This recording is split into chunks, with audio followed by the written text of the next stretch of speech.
life as a small-town raised semi-nomadic woman. Abena won 3rd place in the 2017 Canadian Individual Poetry Slam and is the winner of the 2016 Nobel Rights Poetry Prize. She competed in the Canadian Festival of Spoken Word in 2011 and 2016 as part of the Halifax Slam team. In 2014, she released her debut spoken word album, Beloved. Her first book of poetry, The Way We Hold On, will be released in the spring of 2018 with Pottersfield Press. Abena is delighted to share this space with you all in celebrating Black excellence. Abena.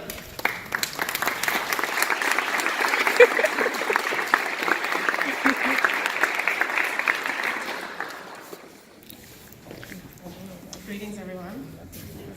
I'm so excited and honored to be here in this space with all of you who are embodying Black greatness and Black excellence. It really, the smile on my face is because of just the energy in this room and hearing about all the people who were just honored. Some of them I know, most of them I didn't know, and it just encourages me as I'm still on my journey towards greatness to continue knowing that those who came before me paved the way and made things easier and made things more accessible, and all the research that was done. So thank you all again.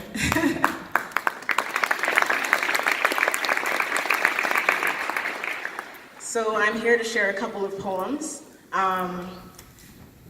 This first one is called Float, and this goes out to the immigrant parents. Well, immigrants in general, parents or not, for whom the only way is excellence, and for their children who strive to live up to that standard. They'll tell you to get real, to quit flip-flopping, hip-hopping, and childish things and pull yourself together. They'll say don't waste time. Life is a rock and a hard one to climb. The world is an ocean, your dream a paper boat. It's clear how far this thing can really float until you find yourself soggy and ashamed. Such vessels are made for bathtubs where ledges and the drain can contain waves and subdue splashes. We don't want to wet the floor now, do we?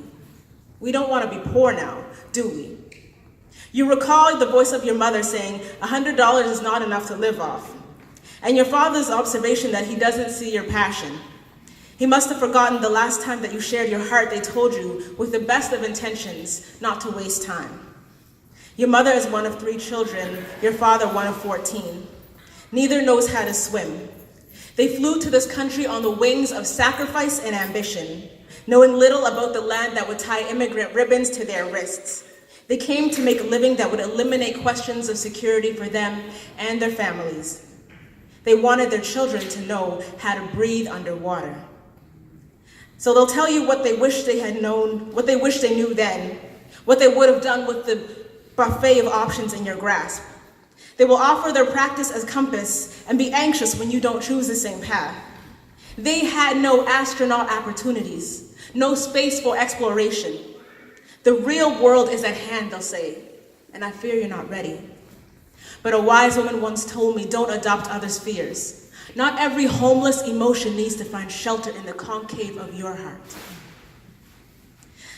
They remind you that life is made of thunder and waves, that you can build a bigger ship than they ever could, one worthy of oceanic escapades. So it's the be whatever you want out of these 4 things.